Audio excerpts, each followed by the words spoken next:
अस्सलामु अलैकुम वरहमतुल्लाहि वबरकातुह। मोहतरम भाइयों, बुजुर्गों और दोस्तों, ये मेरे साउथ कोरिया के सफ़रनामे का छठा हिस्सा है। जैसा कि मैंने बताया था, अल्हम्दुलिल्लाह हम लोग मुलाकातें करते रहे और मुलाकातें करते करते पता नहीं हम लोग कहाँ निकल गए। वापसी के वक्त में हमारे जो रहबर थे, मेरे अज़ीज़ शागिर्द माइकल, वो जीपीएस में देख रहे हैं, मोबाइल में फ़ाइंड आउट कर रहे हैं हमारी होटल कहाँ पे है, तो वो अल्लाह के बंदे को वो भी समझ में नहीं आ रहा। अब हम लोग तलाश करते करते अंडरग्राउंड में उतर गए। चूँकि वहाँ पे मैंने बताया था पिछले साल भी, ये कोरिया का सिस्टम मुझे बहुत पसंद आया हुआ है। जो रोड आपको पूरा साफ़ नज़र आ रहा है ऊपर, उस पर ट्रैफिक नहीं है, उस पर रश नहीं है, वहाँ पे पब्लिक नहीं है, फुटपाथ पूरे खुले हुए हैं।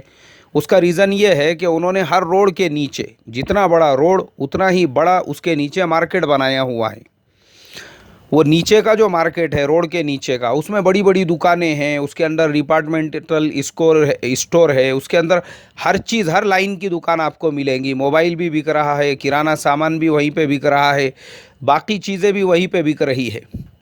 अब ये करने से उनके दो फ़ायदे हुए। एक तो उनके मुल्क की जो बेरोज़गारी है, जो लोग जॉब नहीं करते, वर्क नहीं करते, वैसे लोगों को दुकानें मिल गई। अच्छा, सिर्फ वहाँ के लोकल लोग नहीं हैं, मैंने देखा अक्सर उसमें मुझे चाइनीज़ भी नज़र आए, दूसरे मुल्कों से भी जाने वाले नज़र आए, हमारे पड़ोस के मुल्क के भी बहुत सारे लोगों की दुकानें वहाँ पे नज़र आई। तहकीक करने पे पता ये चला, उमूमन साउथ कोरिया का जो लिटरेसी रेट है वो 100% है। वहाँ के अक्सर लोग जो है वो या तो जॉब करते हैं या बड़ी बड़ी कंपनियों के अंदर अच्छी खासी पोस्ट पर है। और अक्सर जो है साउथ कोरियन जो कंपनीज़ है वो अपने ही मुल्क के लोगों को दूसरे मुल्कों में भी अगर उनको किसी काम के लिए भेजना है, अपने ही लोगों को भेजती है। क्योंकि साउथ कोरिया मुल्क तो छोटा सा, कंपनियां इतनी बड़ी बड़ी है कि पूरे वर्ल्ड पे उनका राज है। सैमसंग कंपनी, हर लाइन में Samsung, LG, Hyundai, Daewoo Motors, और एक नई कंपनी जो मुझे पहले पता नहीं था वो साउथ कोरिया की है, लेकिन इस सफ़र में तो मैं बाज़ाब्ता उस कंपनी की भी विज़िट करके आया हूँ। वो है पोस्को कंपनी। पता चला कि वर्ल्ड्स लार्जेस्ट स्टील जो कंपनी है वो पोस्को कंपनी है। तो साउथ कोरिया में लिटरेसी रेट 100% होने की वजह से वहाँ की कंपनियाँ अपने ही लोगों को बड़े बड़े पोस्ट पे रख के दुनिया भर में भेजते रहती, और ज़्यादातर लोग जो है वो ऐसे कंपनियों में जॉब करते हैं, वर्क करते हैं। इसलिए धंधा, कारोबार, दुकानें वगैरह, मेहनत मजदूरी, उसके लिए वो लोग दूसरे मुल्कों से लोगों को हायर करते हैं। कुछ मुल्कों के साथ साउथ कोरियन गवर्नमेंट का टाई अप है, वो उन्हीं मुल्कों से लोग बुलाते हैं। वियतनाम है, इसी तरीके से फ़िलीपींस है, इसी तरीके से हमारे पड़ोस के मुल्क है, इसी तरीके से और दुनिया के चंद मुल्क ऐसे हैं, मज़दूर वगैरह की ज़रूरत पड़ी वो वहीं से बुलाते। उसमें हमारा इंडिया नहीं है। इसके लिए मुझे अपने इंडियन वहाँ पे ज़्यादा नज़र नहीं आए, ना मज़दूरी करते हुए, ना कोई उनकी दुकान मिली, ना इसी तरीके से किसी से पता चला कि भाई इंडियन लोग भी यहाँ पे बहुत सारे आबाद हैं।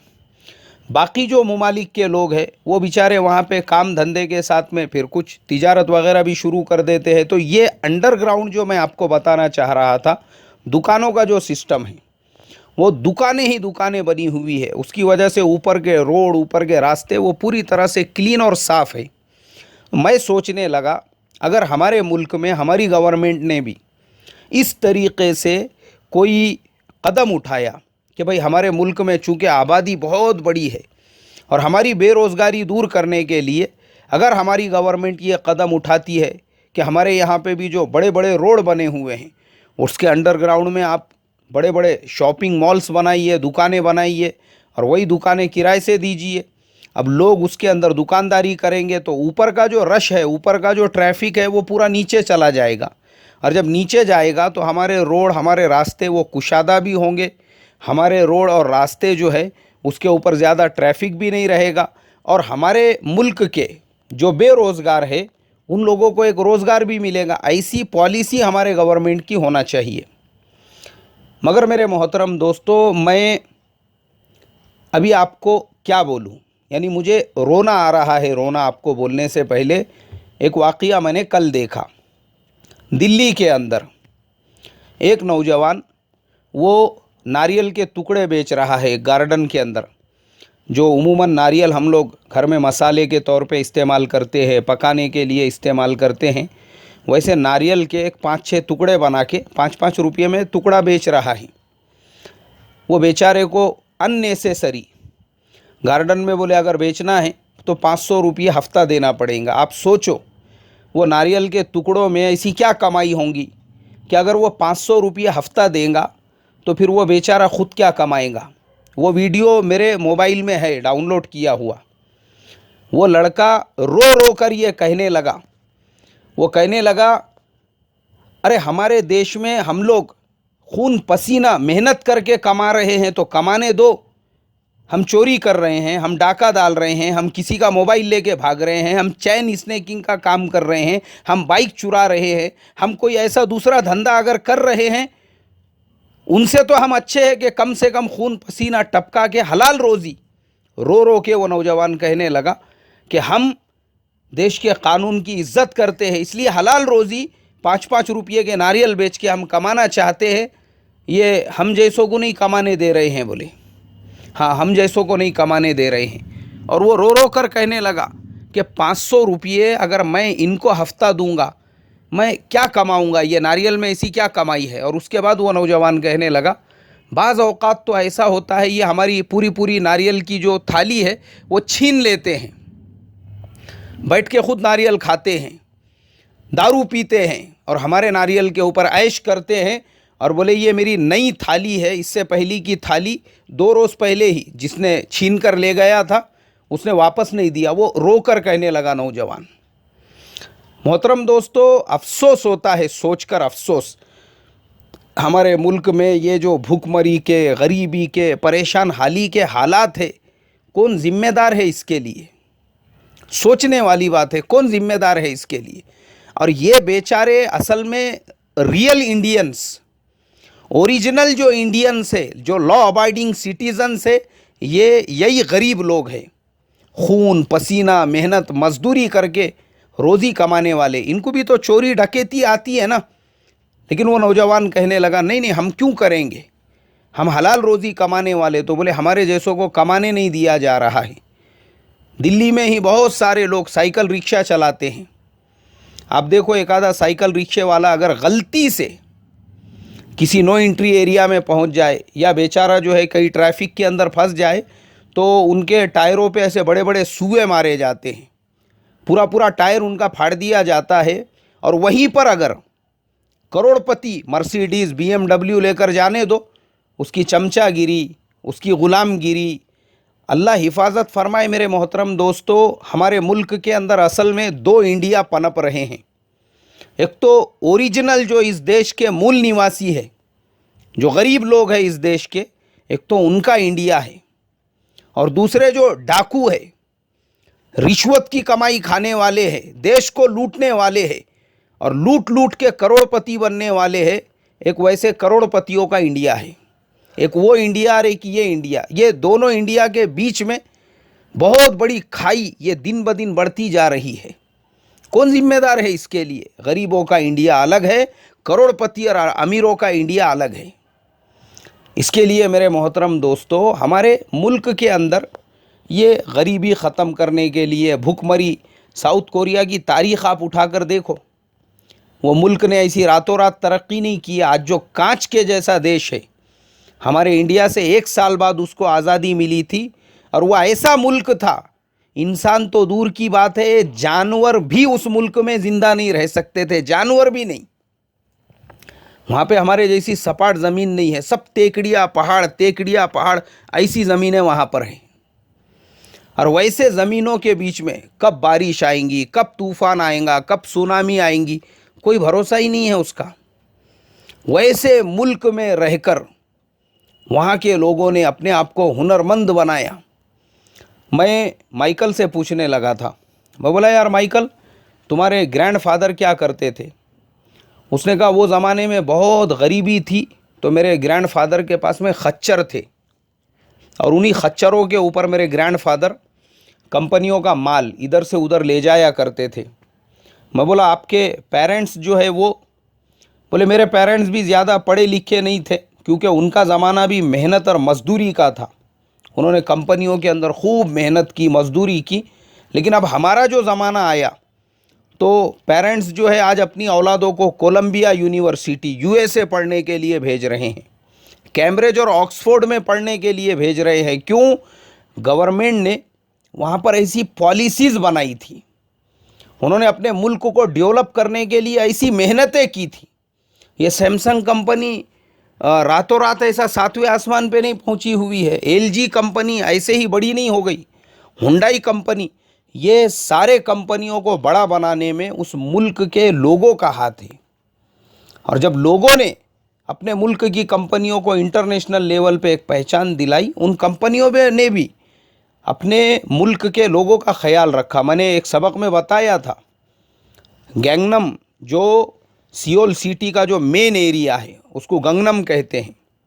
वो गंगनम जो एरिया है वहाँ पे सैमसंग कंपनी का बहुत बड़ा चैरिटी हॉस्पिटल, वहाँ के लोकल लोगों के लिए कोई भी बीमारी आपको हो जाए, बड़े से बड़ी बीमारी, सैमसंग के हॉस्पिटल में आप जाइए, फ्री में, मुफ्त में इलाज। और मैं बताया था कि वहाँ सैमसंग के हॉस्पिटल की जो डॉक्टर है उन्होंने मुझे एक प्रेजेंट भी दिया था, एक गिफ्ट भी मुझे दिया था। तो पता ये चला उस मुल्क की ये जो बड़ी बड़ी कंपनियां भी है वो अपने देश के लोगों का इतना ख्याल रखती है, उनके लिए उन्होंने फ़ंड जारी किए हुए। आप गरीब स्टूडेंट है तो कंपनियों की तरफ से स्कॉलरशिप अलग मिलती है, आप उसके अंदर पूरे डिटेल्स अपने दे दीजिए कि भाई मेरी कैपेसिटी नहीं है अमेरिका जाकर पढ़ने की, यूके जाकर पढ़ने की, वो कंपनियां भेजती है, वो आपको स्कॉलरशिप देती है। मतलब ये है कि मुल्क के अंदर ऐसा नहीं है कि खाली कुछ लोग, वो अरबपति, खरबपति, पैसे वाले, दौलत वाले, उनके 15-15 हज़ार करोड़ रुपयों के बंगले खड़े हो गए और उनके पड़ोस में ही लोग टाटपत्री में झोपड़पट्टी के अंदर रह रहे हैं। वहाँ पे ऐसा डबल स्टैंडर्ड नहीं है। हमारे यहाँ पर भी है चैरिटी हॉस्पिटल, मेमोरियल हॉस्पिटल। लेकिन अफसोस की बात यह है जो हॉस्पिटल हमारे यहाँ चैरिटेबल ट्रस्ट के नाम पर और मेमोरियल के नाम पर चलाए जा रहे हैं वो हमारे देश के प्राइवेट हॉस्पिटलों से भी ज़्यादा महंगे हैं। नाम खाली उसका रखा हुआ है चैरिटी हॉस्पिटल, नाम रखा हुआ है मेमोरियल हॉस्पिटल। अफसोस की बात है मेरे मोहतरम दोस्तों। तो खैर, मैं अपने टॉपिक पे आता हूँ। तो वहाँ की गवर्नमेंट ने ये जो सिस्टम बनाया, अंडरग्राउंड में पूरी दुकानें बनी हुई है। और वो दुकानें काय के लिए है कि भाई हमारे यहाँ पर जो बेचारा गलती से एक आधा कम पढ़ा लिखा रह गया हो या कोई बुज़ुर्ग हो और वो नौकरी या जॉब वगैरह नहीं करना चाहता है तो वो दुकान किराए से लेकर, गवर्नमेंट की दुकानें हैं, वहाँ पे तिजारत कर सकता है, कारोबार कर सकता है, अपना कोई ख़ुद का बिज़नेस खड़ा कर सकता है। वहाँ इतनी अपॉर्चुनिटीज़ दी गई है वहाँ के लोगों के लिए। तो हमारे यहाँ पर भी अगर हम ऐसी पॉलिसीज़ बनाएं, हमारे यहाँ पे होता क्या है कि पॉलिसीज़ बनती है वो अमीरों के फ़ायदे को सामने रखकर, करोड़पतियों को कैसे फ़ायदा पहुँचेगा, बड़े इंडस्ट्रियल घरानों को कैसे फ़ायदा पहुँचेगा। भले ही हमारा देश का जो गरीब है, जैसे आपने पिछले दिनों में पढ़ा होगा, सुना होगा, झारखंड में लोग अनाज नहीं होने की वजह से मर रहे हैं, खून के आंसू रोने की बात है। दिल्ली में 4-5 बच्चे काई की वजह से मरे, बीमारी की वजह से नहीं, खाने को ही नहीं बेचारों के पास में। छत्तीसगढ़ का मैंने एक रिपोर्ट देखा एक न्यूज़ चैनल के ऊपर, लोग चूहे खाने को मजबूर है, चूहे। क्यों? अनाज नहीं है उनके पास। और मैं आपको बता दूं, हमारे इसी देश के अंदर हर साल जो अनाज सड़ जाता है, बारिश में ख़राब हो जाता है, रेलवे प्लेटफार्मों पे बर्बाद हो जाता है, उतने अनाज में 4 ऑस्ट्रेलिया पूरा साल पेट भर के खाना खा सकते हैं। 4 ऑस्ट्रेलिया, इतना अनाज हमारे यहाँ पे सिर्फ बर्बाद किया जाता है। अल्लाह हिफाजत फरमाई। तो मेरे मोहतरम बुजुर्गों, दोस्तों, हमारे यहाँ पे भी अगर हम सिस्टम बदलना चाहते हैं, उसका एक ही फॉर्मूला है। ये जो हम अपना वोट बेचते हैं ना, 500 रुपये में, 1000 रुपये में, वोट नहीं बेचते, आप अपना ज़मीर बेचते हैं, ईमान बेचते हैं, अपना ईमान। तो वो वोट बेचना छोड़कर जब हम सही कैंडिडेट को वोट देंगे, जो आपको लगता है उसकी पार्टी छोड़कर, कौन से पार्टी का है हमको कुछ लेना देना नहीं है, लेकिन ये आदमी अगर वाकई में भी अमानतदार है, आपके स्टेट को, आपके सूबे को, आपके मुल्क को तरक्की के 7वें आसमान पे पहुंचा सकता है, हमने ऐसों को वोट देना चाहिए। हमारे यहाँ हम बिरादरी देख के, ख़ानदान देख के, पैसा देखकर, पार्टी देखकर, वही 70 सालों से हमारा यूज़ हो रहा है। और अगर हम अभी भी नहीं सुधरे तो अल्लाह रहम करे, आने वाले 70 सालों तक फिर हमारे सुधरने की कोई उम्मीद नहीं। जैसे कुरान में फरमाया, जिसको अल्लामा इकबाल ने कहा कि खुदा ने आज तक उस कौम की हालत नहीं बदली, न हो जिसको ख्याल खुद अपनी हालत के बदलने का। अल्लाह हिफाजत फरमाए। अस्सलामु अलैकुम वरहमतुल्लाहि वबरकातुहू।